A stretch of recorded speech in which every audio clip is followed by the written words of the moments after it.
bring out the best in the children. I think people are just they're shunning the schools on the outskirts simply because they, you know, as of last year I think it was Barta did much better than they did. Yeah, Barta is second. Hey, listen up. I think earlier on you were talking about holidays and you didn't understand what Coppers was it? What holiday? I think one of said it was whole week Monday. So I mean holidays. What is a holiday again? Yesterday was Week Monday, yeah. And then next week is Corpus Christi. I can tell what Google says. Google say Week Monday or Pentecost Monday is a Christian holiday. It's the day after Pentecost, also known as Whit Sunday.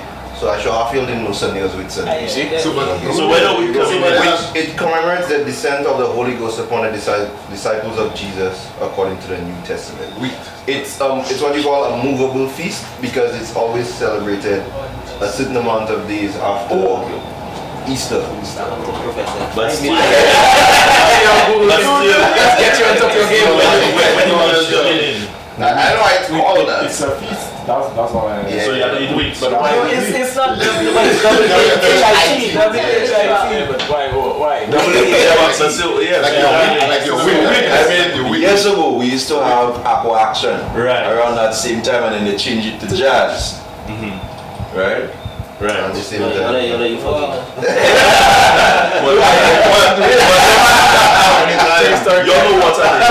That's what you're talking about. It used to be big and grand. Yeah, way back in the day. I mean, my point. Yeah, real old school vibe. I ain't telling you my age. That was a hint. I went on a stage there once and spelled my name, and they gave me a pack of salted biscuit and a nice creek shirt. How old were you? I know. I was younger. Alright, so that was about 40 years ago. I'm in the latter years of youth. Don't look that day. You see, it still goes back to what I was talking about. We still don't know what's going on. We didn't even know about Aqua Melee or Aqua Action. You know, whoever knew. And it's funny, we know more about the westernized countries than we know about our own country. You know, that's sort of So whose fault is that then? In terms of holidays or things? Generally, I think we don't know what's going on in our We don't know what's going on. I think the important thing is that a lot of our background, Saint Lucia is a Christian mission. We're a Christian. Yeah, and when they say Christian, it's most likely Catholic because that's the main religion. So a lot of our holidays and stuff actually stem. Still the main We got fall season. Yeah, if I remember correctly, the last statistics I remember is 98% to a Christian. Yeah, it's a and religion. 87% to a Catholic. So yeah, 98% of the people go to the church? No, I didn't just say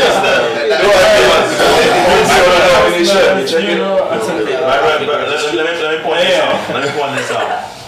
They have a lot of Rasta man in those certificates, you know. Religion. I want. I mean, I'm looking at my time and change. I mean, it's just a people. So all these holidays come from that religion, but and we just think everything. yeah, but we really don't know exactly And that's the That's problem. what I was getting at. No, you can't complain when you just going to take what you give you. Now you want to complain now. Precisely. And it's not just about holidays, it's about our policies, about everything that's Our passed down. economic status. We take it for years, and then when one day it rubs us the wrong way, we have a problem with it. There you go. And Yeah, that's so complaining, you should have a goal. So when you complain about that, you want to your change goal yourself. is to have less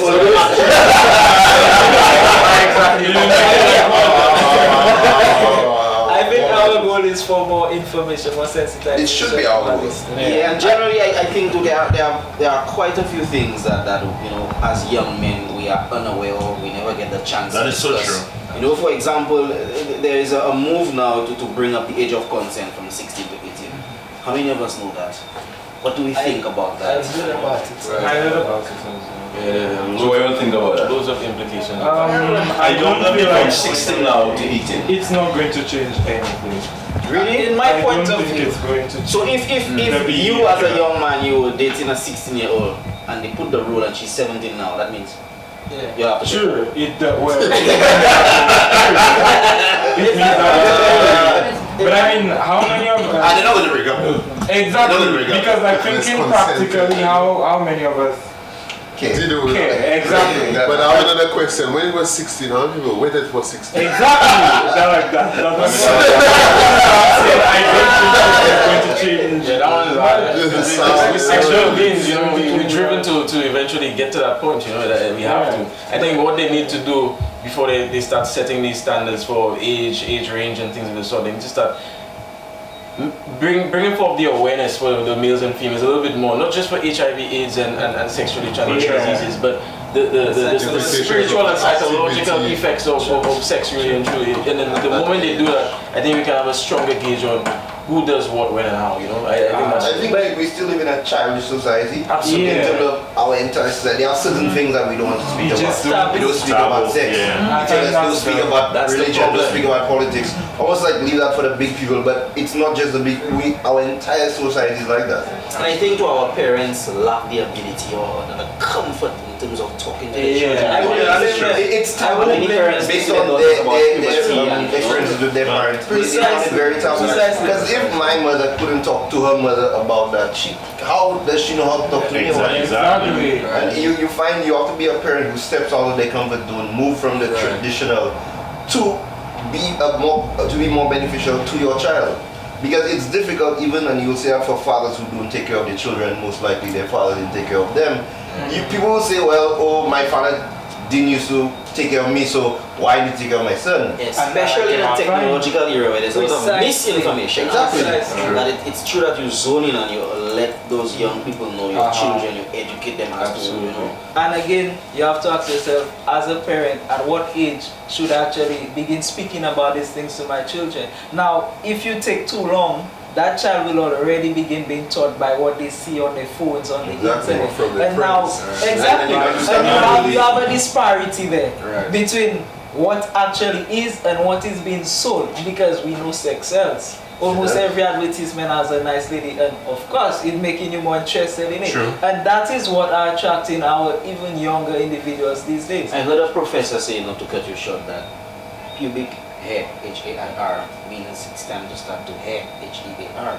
So that was the guy, as a parent, the moment you start to see the H-A-I-R, then it's time for you to speak for the child to H-E-A-R. I mean, that's like showing on the physical I hope you're not too late. we know that, like, I hope you're not too late. Yeah, but I mean, we know that sex is more than just something physical. So just because your body is physically ready doesn't mean that's you. Exactly. But a lot of them use that, I guess, As an as a gauge. But at what age do you bring that exactly what you say there to your young child? I don't think. Well, my brother, I have a daughter. As a parent, you need to know your child. You need to know your child, the level of maturity to just if they're ready to be honest with When you. you have some children that don't have the guidance around them, it's for nobody to tell them. Over time, the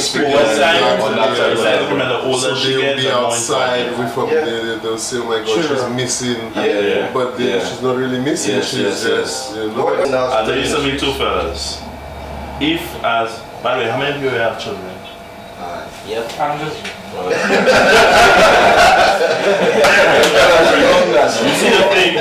You see the things that we choose to not speak about, or the things we are so taboo to speak about.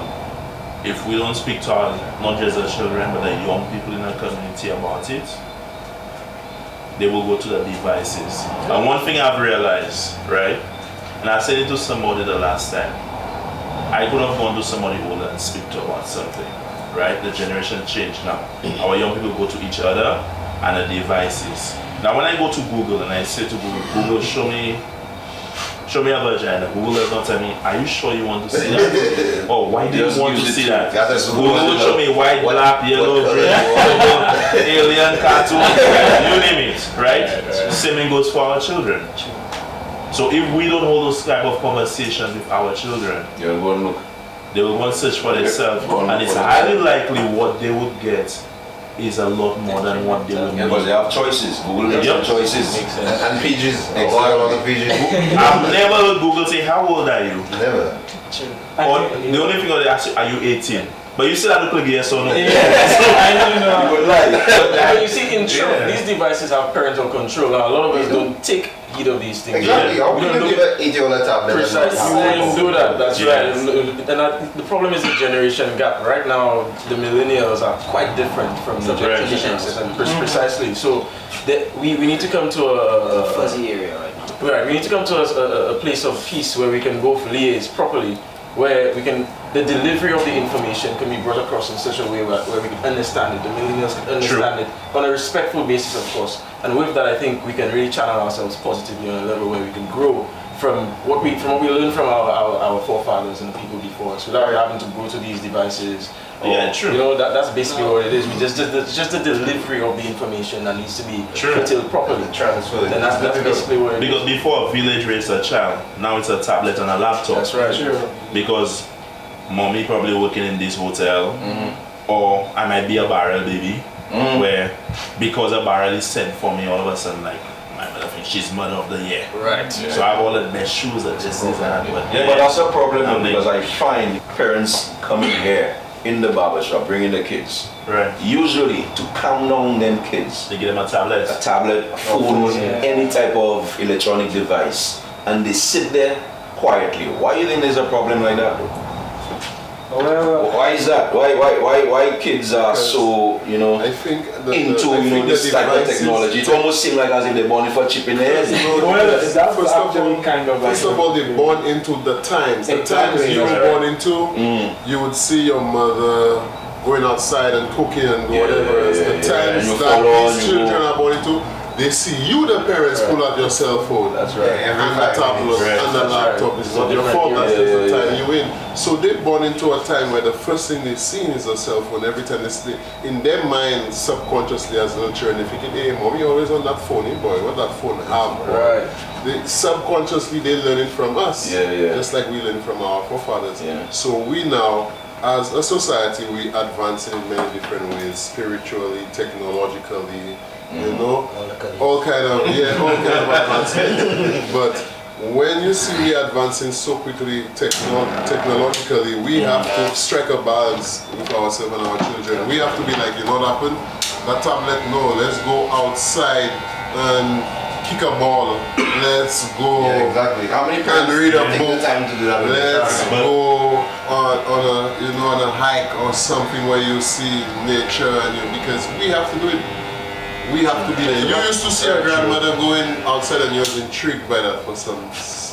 But you have to mentally prepare the kids for that stuff because, guys, face it, that's the era we're in. The friends who have it too. The question is, with your child having this tablet in his or her hand, what intent does that child have? You know, where's that child's mindset going with it? Will they go look into self-help? Will they go look into stuff that's going to help them, or go watch porno or something? The majority of times when I say those kids have tablets or a phone, you know what they're watching? YouTube, you know. YouTube. Right. Or YouTube, they can find yes. But you see, if the parents talk to the children normally before inviting them or introducing them to these devices, I think that these children will have a proper mental skill to know what, this is not something that works for me. This would work for me. Mommy and daddy always say, this is the best thing for me. And they've shown me that it's worked for them. And that's what it's supposed to be. Even by example. Just choosing the easy way out now. I can download 10 useful apps and allow my child and move YouTube on the tablet. Precisely. And the child would never notice that YouTube was gone. I don't have time to do all that. I just give the child a tablet and just put it on YouTube. That's just taking a lazy way out. And I think as parents, we have a responsibility. I say we do, another child. But we have a responsibility that we need to fulfill, and we need to understand that each child is different. I mean, everybody here probably got their talk at a different age. So some of us, I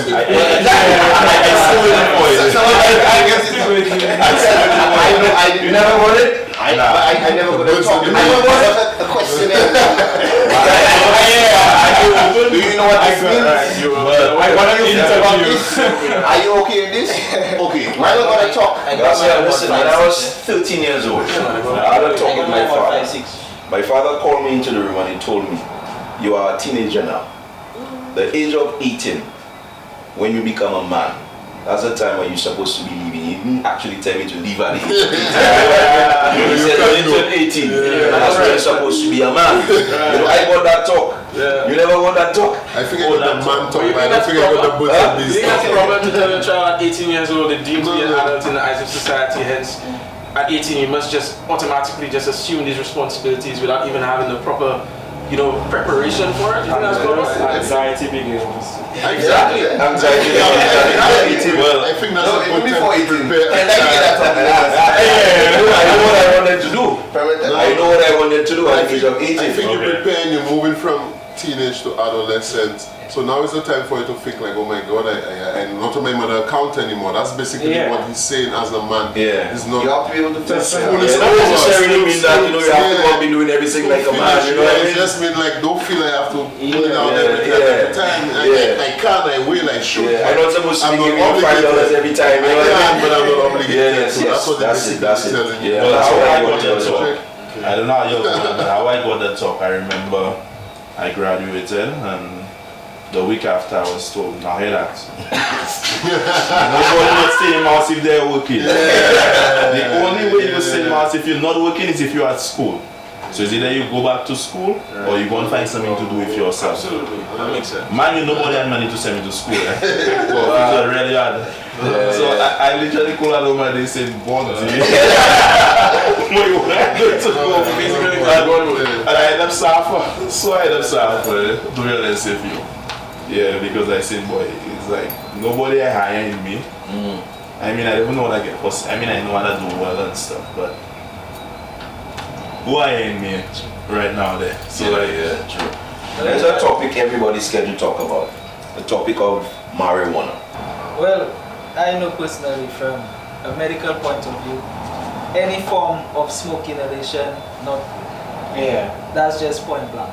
So, you could be passing on the road, walking in vehicles, speeding along, and it has a lot of fumes. Inhaling any form of smoke inhalation is not good. That's not what the lungs are made to. So when you go buy a barbecue chicken grill, that smoke not good. Same way. All forms of when you smoke go in, so when you go in the church and they're doing that.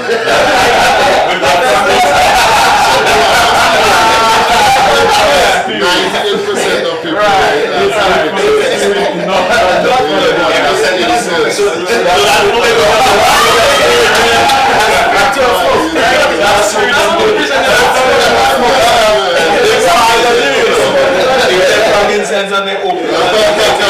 That's when you'll see. But your smoke is not good. No. Across the board. All forms of smoke inhalation is not good. But as to the medicinal values of cannabis, well, of course, there are cases, and it is mostly everywhere now, it's almost decriminalized, not legalized, but decriminalized. Obviously, you have to start with decriminalizing. That would be from taking it from a Class A drug or another act, the Drug Act. I'm not going to detail, that's a lot of technical stuff. It's considered a Class A drug, right? So you take from a Class A to a Class B or Class C, I believe. And by decriminalizing, what you find is that there's no cocaine and everything. Yeah, it's up there, the cocaine and everything else. Manual alcohol not up there. Let's really get to that. Yeah. So the thing about it is that when you take it to that level, right, persons will be allowed to have certain quantities. So there are regulated quantities, there's regulated amounts, and there are certain sanctions on it as well. Legalization on a whole would mean that it's just free, you can do as you please, as you want. But what I believe we're trying to do here, we're starting decriminalization. We're going to go to legalization, but legalization with it's a hybrid system. with how would I say it? Like different sanctions. Because let's be honest, people, right? A man's right to smoke is also another man's right not to smoke or not to like the idea of smoking. There are people who cannot take it on. And one of the biggest issues with cannabis, smoking, alright? And I'll be honest, I'll be quite frank, as an adult, I don't think young people should be smoking. Why is that though? What do you think as a young person? A young person, let me give you a good example. I've seen 12-year-olds with a joint. Young men who are not fully developed. Right? Yeah, pregnant. I've seen also young men. We have this big thing with COPD going on. I see young men mixed up. And look at it this way. There's for example, the Rastafarian who has a right to his sacrificial herb, because we, in terms of religion, we say everybody have a right to practice their religion. Right? Would go, would smoke his cannabis as a spiritual thing. But then you meet this young man who would just go anywhere, just get anything, light it up. You have no idea what you're taking in, right? Obviously, you end up all those hydro and those skunk and those this. I actually saw this thing in the UK. There's this guy who sprayed cannabis with embalming fluid. Boy, when that man take that, boy, that man someone on top there, Jesus.